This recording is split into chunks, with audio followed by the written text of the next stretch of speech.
Welkom terug bij de Dutch Open Brassband Championships. En ik sta hier met Russel Gray. And for obvious reasons, we're going to do this in English. Well, thank you very much. That's very kind of you. Yes. I don't know how, maybe your Dutch is very good, I don't know. Superb. I've been here one day. Oké, dan wil ik even vragen. Thank you. Okay, don't do that. Well, you're at the Dutch Open. Mm-hmm. And you're here on behalf of Yamaha, who is a prize giver of the event. Yes. And one of the big prizes is always the Yamaha Band Clinic. That's true. Could you tell us something about that clinic? What is it and why is it important? Well, it's a chance to come and visit many of the Yamaha artists that are around Europe to talk about all sorts of different areas of brass playing. It's not just about putting a band together, but a little bit of networking. We talk about tuning, we talk about performing, we talk about putting a program together, we talk about the psychology of playing. Yeah. I get a chance to work with all of the musicians. We put a mass band together and we have a sort of concert at the end of the day, so there is an end product. And it's just a lot of fun. It's very intense, but we do something that's quite unique on these days called a carousel, where all of the tutors stay in the one place and groups of musicians go around. So they'll get 6 or 7 different inputs about different topics all day. So it's really intense, but exciting. And these topics are very specific, right? Yes. Because I did one with Arvin Owen and he talks about how to be a good musician without your instrument, which is really interesting. Yes. Because you think you always need your instrument, but it wouldn't seem that that's the case. You can do a lot. And the nice thing also is that we're asked a couple of months in advance to come up with an angle. And it might be something that we've never done before. Yeah. So it stimulates us as well to think in a different way. So everybody leaves the day really with their minds full of information. And it's supposed to be lots of seeds planted, and then over the coming weeks, these things begin to gel and percolate in people's heads and develop into ideas, and it's something to talk about for months. And that's what it's about. Yeah, I know. With my band, we also went there, and there's still talk about the things you did with the mass band, which are Masonic method. It's a difficult word for me, sorry. But with your method, and it's for you also a chance to really put it in practice and show people I didn't just write this method, but it works in practice. See what I do. Yes, absolutely, absolutely. So I should have picked a different name, shouldn't I? I don't. I'm not in marketing, but I could imagine it.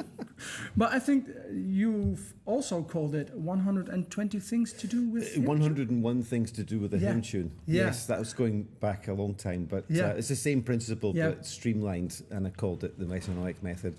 And I use it. It's all about. It's not so much to do with conducting as a conductor's toolkit. Yeah. But it allows the conductor to do other things if there's certain building blocks, characters in the band DNA. You know, if a band does this when they see this, then that's a good starting point for a conductor to take it somewhere else. And it would seem that what I've seen in conducting, there are 2 facets to it. You're a band trainer and you're a conductor. Mm-hmm. And most of the time you seem to emphasize a lot on conducting, but you seem to have really made a point for the band training part of it. Absolutely. And why is that important? Well, it gives the band, as I said, a character.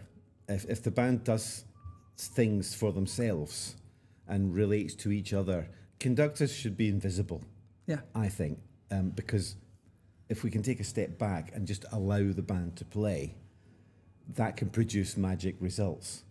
True. And then if a conductor then has to step in, it's usually because something's not working. Yeah, true. So I try to make myself invisible and do the least amount of work and allow the band to play. And that gives me the band's productivity is much higher when they do that. So and then a question. If you have a lower section band, I think then you can get the sense as a conductor that you think, oh, but I always need to help because otherwise they can't do it. But how do you think about that? Well, the natural instinct for anybody is if somebody needs help, is you step in to help them. Yeah. Actually, it's counterproductive in terms of music. You should show them how to help themselves. Yeah, true. And then take a step back. It's the whole teach a man to fish Yeah, true. rather than just give them a fish. Yeah. It's the same principle. Yeah. So even with lower division bands, more so, you need to help the musicians relate to each other. Yeah, true. And produce the best results. And your method is a really good way to do that. So it's exactly what it's designed for. I've done this method with 8-year-olds in a primary school. Yeah. And I've also done it with Foldens at the top of the band tree. And I've done it with professional symphony orchestras. And it really works on all levels, actually. Oh, that's very interesting. It's just about human connection. That's true. Let's get back to the festival now. So a Dutch Open, we know all kinds of open contests. And how important are the open contests abroad for UK bands, for instance?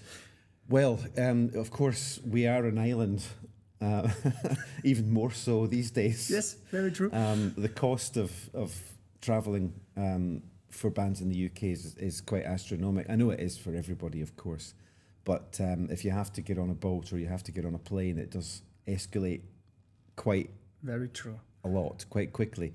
I'd like to see more British bands coming over and doing events like this. I know that the French Open's quite popular with British bands. There's always one or two venturing there.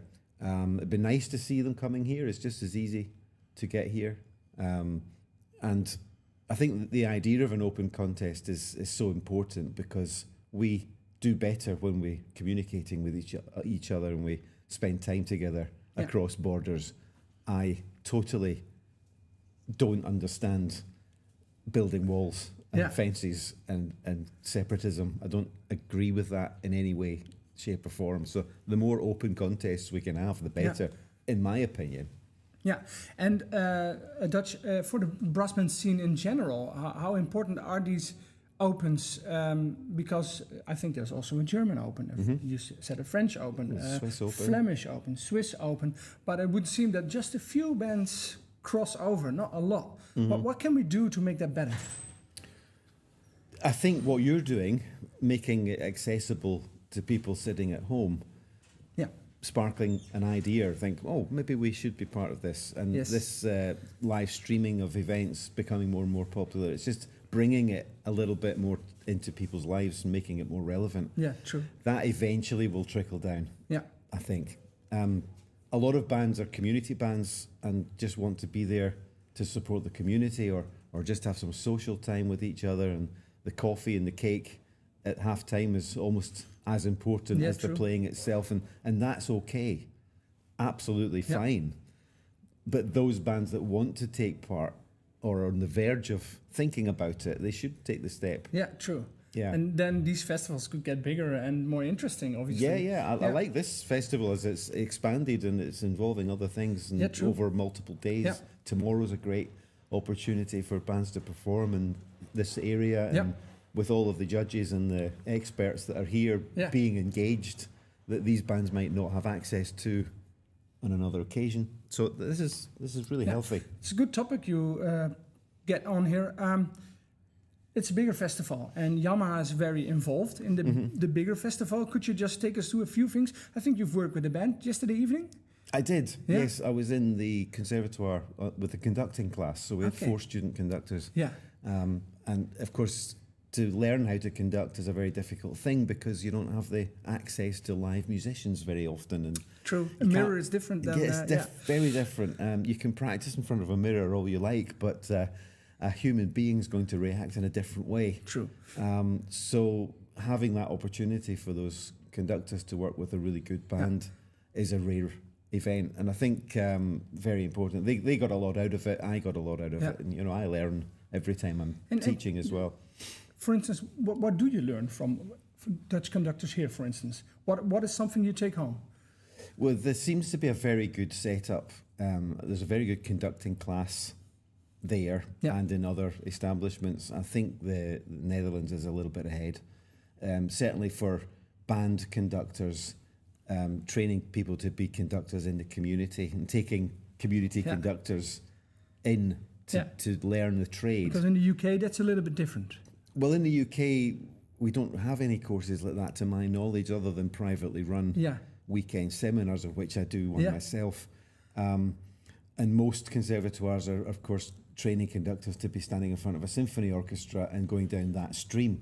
But actually, most conductors end up in the community with a wind band or a brass band or a choir or an amateur orchestra or a fanfare band.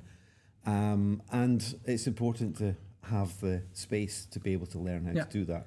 The Netherlands provides that pretty well, I think, ahead of other countries. Yeah, so maybe something also to talk about during these open weekends, so other bands can see how it's set up here. Yes. That's also influence on each other. Yeah, definitely. And the rest of the weekend, what you gonna do tomorrow? What's the plan? Tomorrow, I'm going down to a band. I'm doing a rehearsal in the morning. I have a soloist. I'm playing, which is nice to do. I'm doing a bit of conducting. So a morning rehearsal, early afternoon concert, and then off to Schiphol to fly home. Yes. Well, thank you for a nice interview, and I hope you have a very nice day here at the Dutch Thank you very Open. much. Nice to meet you.